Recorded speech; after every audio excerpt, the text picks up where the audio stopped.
Get ready for a transformative journey. The Virtual Power Shop, a $2.99 value, is reduced for our valued listeners to just $149 for a limited time only. This self-paced resiliency course is your key to breaking free from life's challenges. Act now. Listeners can access this exclusive program at thevirtualpowershop.com. It's not just a course, it's your journey to getting unstuck and reshaping your life's path. Don't miss out. Thevirtualpowershop.com. Get unstuck today. I'm Alma Lee. I'm a psychotherapist and transformative lifestyle resiliency coach and author, and I want to help you reach your goals by teaching you how to step outside of those fear-based mindsets and into your powerful, loving self. Let's get started.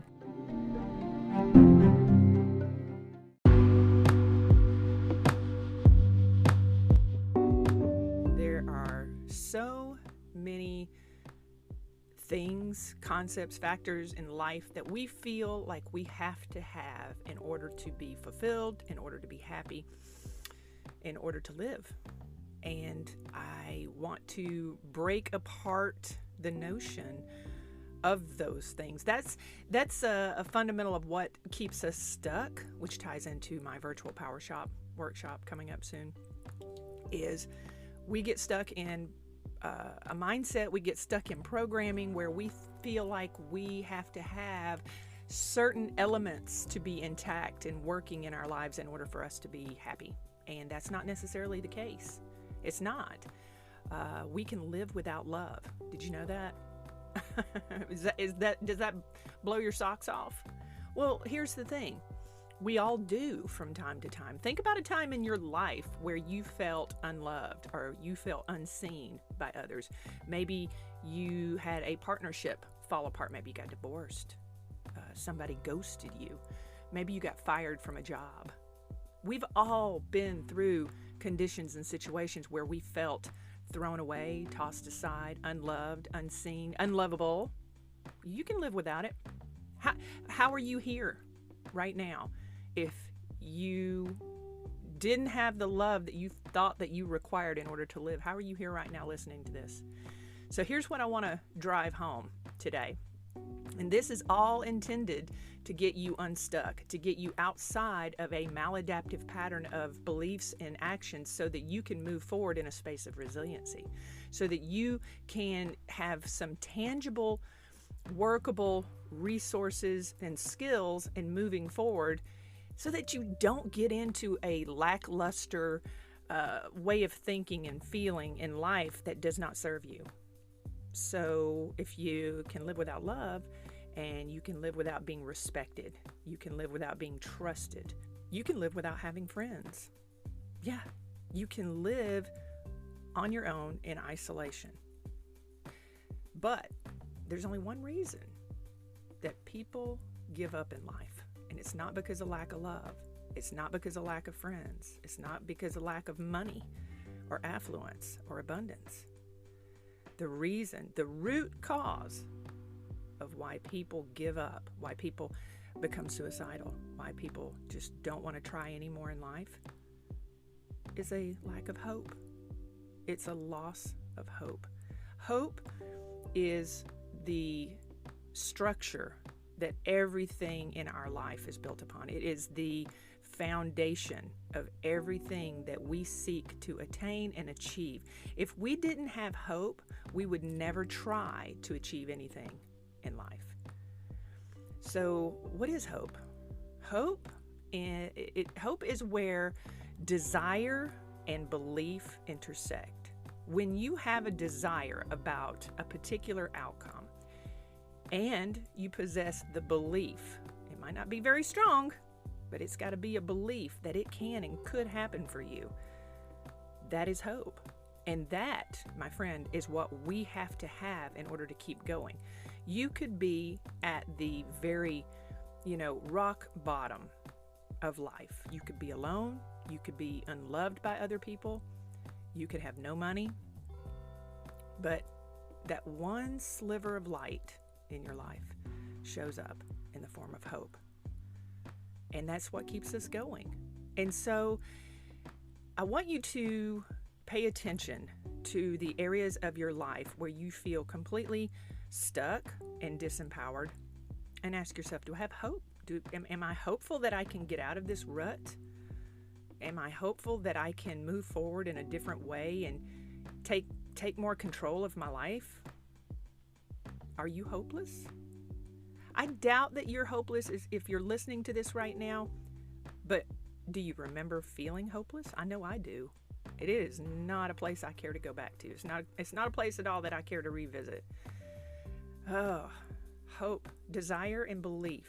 The intersection of desire and belief. What are you hopeful for? I am hopeful of achieving a generational wealth for my children.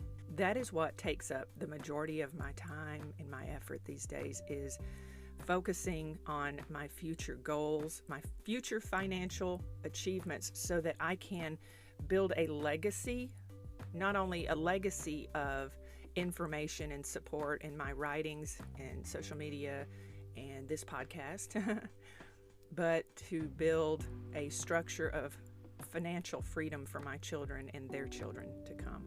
So that is where my hope is tied into. My hope is that everything that I do moving forward will create something impactful long after I'm out of this meat suit.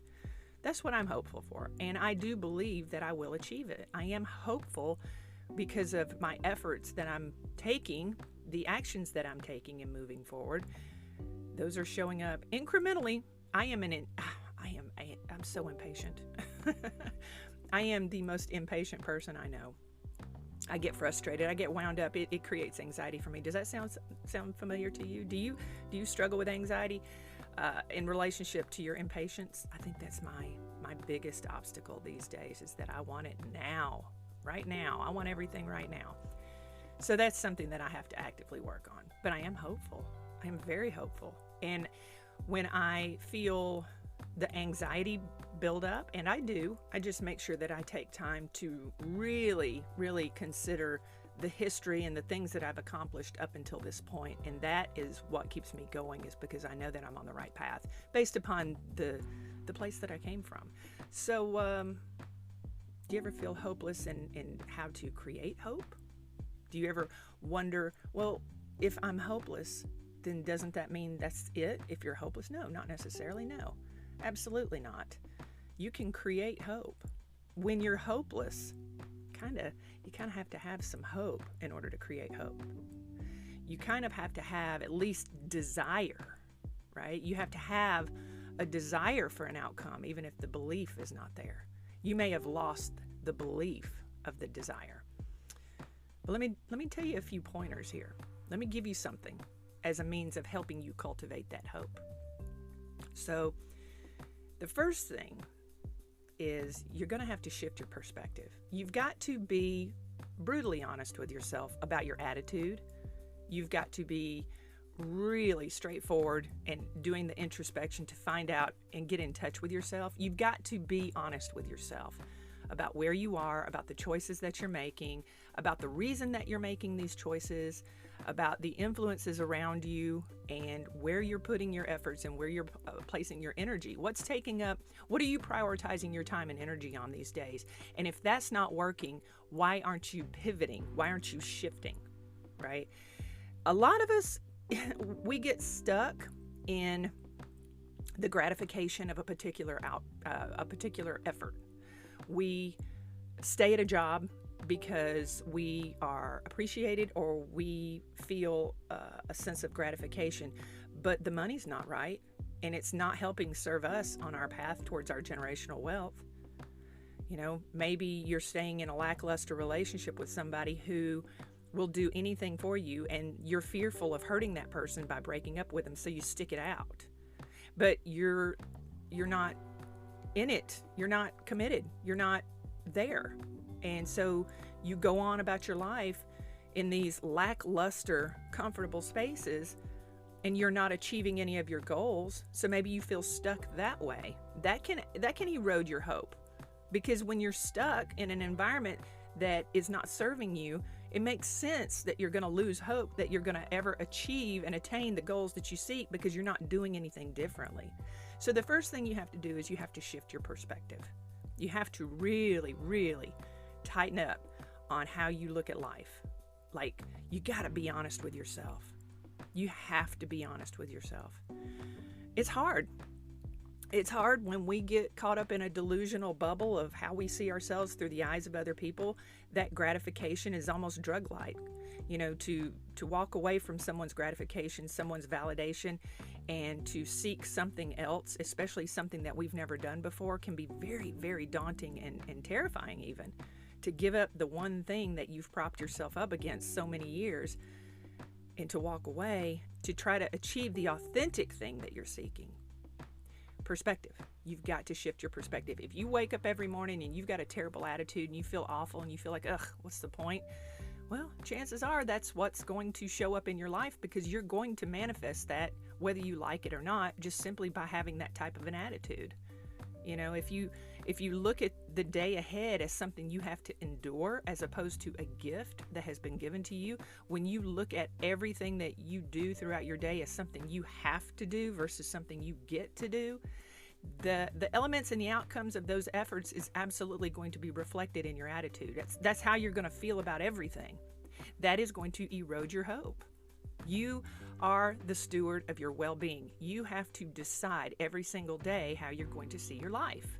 So the first thing you have to do is perspective. Everything is in perspective. And then the next thing you want to do, you got to use logic. Often we're guided by our emotions. We become dysregulated because we feel tired, we feel hurt, we feel unseen, we feel unloved. We have all these perspectives that we are reactive to in an emotional way, and then we get tied up into that. We get tied up into our emotional space where everything that we do is directed and driven by our emotional response to it. And I'm not saying that emotions are bad. Emotions are wonderful, but if you are moving through your life in a dysregulated space, you're not making any concerted efforts at all towards the direction that you want to head into. The thing that you desire, the thing that you want to achieve, has got to have a logical component to it. You have to be able to disallow yourself to be controlled by your dysregulated emotions. People are always going to try and set you up for failure. And I'm not saying that to be a negative person, but it's the truth. Look around. We've all experienced it. We've all had people around us that want us to mire down in their miserable space, and they want us to be miserable with them. And maybe that's a place that you've been stuck in, is that you don't know how to get out of the misery. Misery loves company with these people that want you to stay where they are. You know, how dare you try to do something better for your life? That's so disloyal to a manipulative person who needs you to stay low in a low vibrational space. All of that, you got to acknowledge all of that. And I just want to share with you my own experiences with it. I've been there. I know what it's like to hang out or be partnered with people who don't have anything better to do than to judge other people. I catch myself when I'm around certain people who are judgmental of others. My empathetic nature tends to pull me into that space with them because I don't want them to be alone. I don't want that person to feel isolated. So my knee-jerk empathetic space is to go and join so that they approve of me. No. We're not doing that. This is 2024. I am officially inviting you to join me on your villain era this year. I'm not even playing with my emotions anymore. And it's because I'm pouring my love into myself as opposed to pushing bitterness out. People who are not ready to love themselves are going to hate on you because you're doing something different than what they're doing. And it magnifies how they feel bad anyway. So this is where you have to disentangle yourself from those conditions by being logical, by being rational, by assessing your environment. Is this serving me? Like, ask yourself these hard questions. Ask yourself these are real questions about your life. Am I doing the right thing in this relationship with this person? Does this relationship serve me? Where do I want to go? If you have not sat down and actually figured out your goal Like we were talking about in the last episode, if you don't know what success is, if you don't know what your goal is in life, that's the first step. You got to know what you want. Otherwise, you're just going to be ebbing and flowing in the path of least resistance throughout your entire life, and your chances of becoming hopeless they're going to skyrocket because you're not taking the bull by the horns. You're not being direct. You're not being intentional with the direction of your life. That's what you have to do. And you have to use logic. And logic requires honesty. It has to. You've got to have rational thought. You've got to look at yourself and say, God, dang, I've been doing the same thing for 25 years, and I am nowhere near where I wanted to be 25 years ago. It's time to stop. And it doesn't mean giving up. It means to pivot. It means, what can I do at this point where I can find happiness, where I can find fulfillment, where I can achieve some goals here in life, so that when I'm always thinking about that in that meat suit transition. I'm always thinking about the deathbed, commentary. That's what keeps me motivated, not in a negative way. It keeps me motivated so that I'm enjoying and appreciating, and I have the ability to be grateful in my perspective so that I can have hope. You see, but you got to be honest with yourself. You got to dig in. You got to do that introspection. You got to figure out who you are. You got to figure out what you want. And you deserve to. Let me just say that. A lot of us get stuck feeling like, she's talking to everybody but me. No, I'm not. I'm talking to you. You deserve it. You deserve it. I'm not saying that you don't have things that you need to clean up, that you don't have grievances that you need to be accountable for. If you've, screwed over some people, you may need to go back and clean those messes up. But that doesn't mean that you're not deserving of achieving your goals in life. That doesn't mean that you don't deserve to take the time for yourself and to be really rational and honest with yourself about where you're headed, and to step outside of that dysregulated emotional space. Stop it. Stop it. We're not doing that anymore. We're not being reactive anymore. We're not being angry. We're not allowing other people to manipulate our emotional space in order for them to get what they want from us because they know how to push our buttons. Think about it. Think about how elevated your emotions are around certain conditions and people. Pay attention. That's where your rational and logical thought process comes in. These are all parts and pieces of cultivating hope, because if you're not doing this type of homework, if you're not being intentional, then those dark, quiet moments where you're being forced to pay attention to your world around you and you don't like what you see and you feel like there is nothing better that can come from all of this, if you're not doing all of this work, it makes sense that you would become hopeless. This is why you need to do this, so that you don't. So, educate yourself. Read.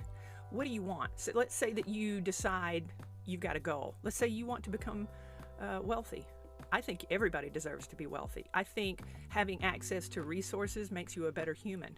I do. I think that it's the way that you use currency is what is the condition that I think a lot of people get caught up in.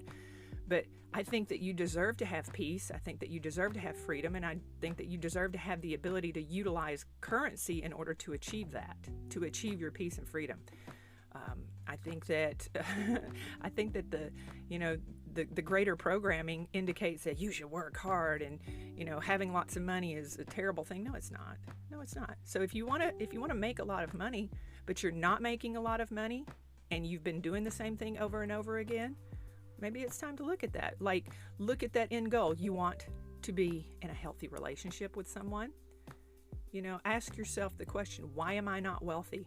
Why am I single? What are those conditions that I can shift and change out of in order to achieve those goals? You will develop and cultivate hope from being active, from being intentional in changing up your habits and changing up your perspective, your mindset, in looking at life differently and taking a step back and saying, okay, there are people around me that are in healthy, loving relationships. There are people around me that are wealthy, okay? There's no difference between those people and me except for what we're doing. Let that hit you. That's it right there. What am I doing that they're not doing? And what are they doing that I'm not doing? That is where hope lies, is because you have the ability to shift. You have the ability to change your perspective. You have the ability to be rational and logical in your thought process. You have the ability to understand that you have been controlled by your emotions for a long, long time. You've allowed pride to make decisions for you as opposed to being pragmatic and logical in your decision making. Maybe you've been using people. Maybe you've been expecting other people to show up in your life and fix things for you. First of all, men, women, that'll never happen. That's not what relationships are for. People are not going to come in and save you. Nobody's going to save you but you. But that's a scary, daunting thought for a lot of people. But the good part of it is that you do have all the control, because you're the one that gets to shift. You're the one that gets to make all of these efforts in order to attain your goals, in order to have that hope. So why, ask yourself, do the investigation. Why don't you have the thing? It's not because you're a bad person. It's not because you're dumb. Are you a little bit lazy? Here's the thing about laziness. Laziness is not a character flaw. It's just not. Laziness, in my opinion, it's the direct result of fear. When a person is perceived as lazy, it is because they do not have a belief in themselves and they do not have an idea of a goal. They don't have a sense of purpose. So maybe they, pull away from life, sinking into video games, manipulative behaviors, drug or alcohol abuse, spending all of your money or your time in things that don't build anything, that doesn't make you a better person. Educate yourself. Why not read a book about success? Why not read a book about leadership? If you're getting a new job, listen to an audiobook while you're cleaning your house. Achieve smaller goals. Bite off smaller pieces. Don't try and eat the whole elephant in one bite. You've heard that saying before. You are the steward of your well-being. You have all the control and power. Listen to me when I say that. You have all the power. You have every single bit of it. Every single thing that you want and desire in this life can be yours. You just have to get out of your own way. You have to have the hope, and you have to cultivate and create the hope. And when you feel hopeless, you have to ask for help. None of us we're not getting out of here alive. None of us are. And we need connections with people that we love and trust. And we have resources. It's easy for me as a clinician to say, look, if you ever feel hopeless, if you feel like you want to, if you're having suicidal thoughts, then you need to call 988 or go to the nearest emergency room. I'll always say that. But I want to dig deeper in it. I want to prevent you from becoming that hopeless to begin with. I want you to have the tools that prevent you from ever reaching crisis at all.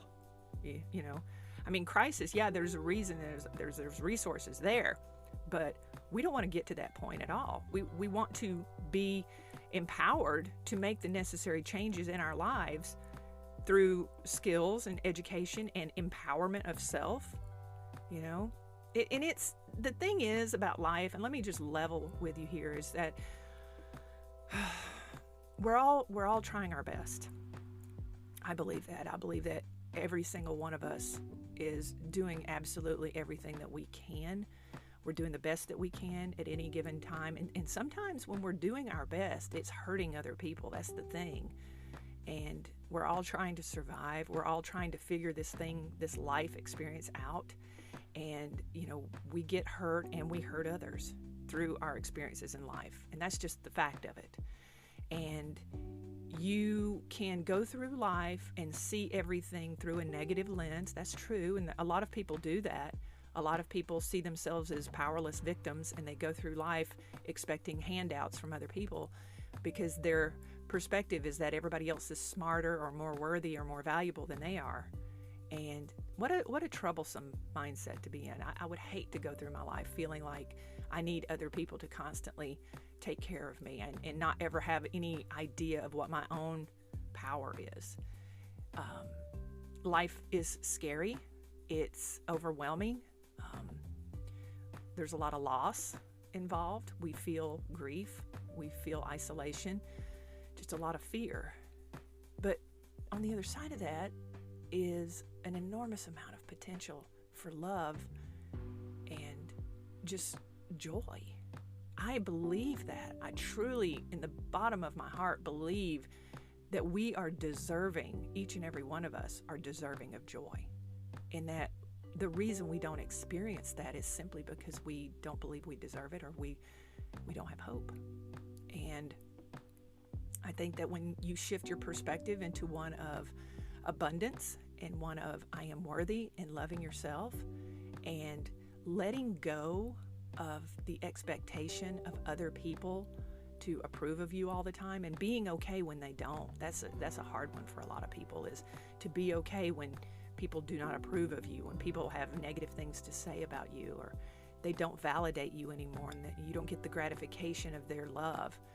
Or maybe they tell you that you're an awful person, or maybe they seek to abuse you and beat you down. It's okay. Those are unfortunate events. You can always take your power back. You can always step away from a hurtful, harmful situation, especially one that you're constantly trying to recreate a feeling of being worthy. Step away. If something doesn't serve you, step away. If you're not serving you, if you aren't doing the right things, if you aren't thinking the right way, step away. Change it. Pivot. Seek something else. Do life differently. That's where your hope is. You will cultivate hope for the future by shifting your perspective, by being rational and logical in your mindset, by not allowing yourself to become unnecessarily dysregulated emotionally, by not living your life to the tune of your emotional space. If you're going through life and you're constantly emotionally dysregulated and you allow other people to dysregulate you, you're in traffic and somebody slams on their brakes and you become angry, you give your power away each and every time you do that. When you go out and you're dating somebody and that person's constantly trying to upset you, step away. It's not healthy. You've got to be a steward of your well-being. You are the responsible party for how you live your life and how you move through it. And then educate yourself. Read books. Use discernment on the information that you are listening to, reading, thinking, feeling. Ask yourself, does this line up with my value systems? Does this make me a better person? Am I spending my time in the most efficient, effective way? Am I becoming a good person? Am I becoming a better person through this experience? Ask yourself that. That's loving yourself. That's creating a sense of wellness and worthiness within yourself. And the more that you pour into your own cup that way, the less likely you are to be susceptible to the manipulations of other people. You're less likely to buy into that. You're less likely to buy into the conditions that you used to buy into because you needed someone else's validation. You won't be so susceptible to that when you're validating yourself. Desire and belief. What do you desire? And then just believe that you can get it. If somebody else can have what you have, why can't you have it? You can change your mind. You can change your behavior. You can change your reactions. You can change your level of knowledge. That is where hope is born. All right. From fear to love. This has been an LBM production. Please like, subscribe, and share this show. Thanks for listening.